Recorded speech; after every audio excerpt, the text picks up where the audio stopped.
Hello and welcome to another Overwatch tips and tricks video.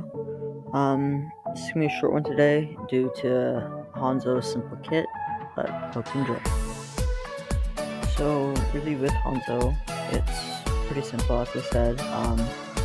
Normally you just want to sit behind shields or popcorn out from behind cover and just spam arrows at people from a range that it's very hard for them to do damage to you.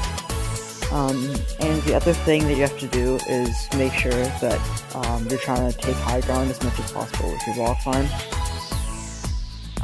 And the other thing that you need to know how to use is Sonic Arrow. Sonic Arrow is a really great tool to hold choke points, since it gives you the ability to see through walls for anyone in a circular range. You can shoot it at a wall that you know someone is behind, and then charge up an arrow so that right before they're going to walk into the open, you can pre-fire it. You can also just use it as a scouting tool if you think, for example, McCree is trying to hide around a corner and a quick flashbang at you, then you can Sonic Arrow the corner and you'll know for sure if you need to watch out. So Dragon Strike is probably the best ability in the game to try and split up the enemy team. So if you just launch Dragon Strike at the middle of the team, some people end up going left and some people end up going right.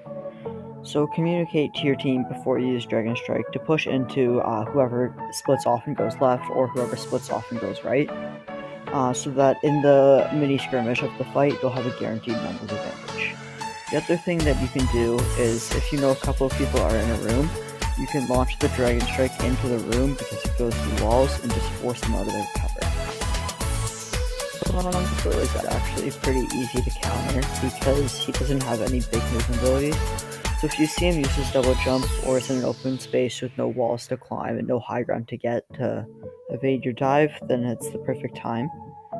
And another thing that you can do to remove some of his value from the fight is make sure that you don't peek if he uses a Sonic Arrow. So if there is an enemy Hanzo, try and listen closely as the arrow makes a distinct radar-like sound. If you hear it, just wait for 5 or 6 seconds, or if you're 100% sure the Hanzo stops looking at you. So you can fake doing this by jumping out of cover and see if someone shoots at you, and if they don't, you should be pretty good. Thanks for watching, and stay tuned for my next videos.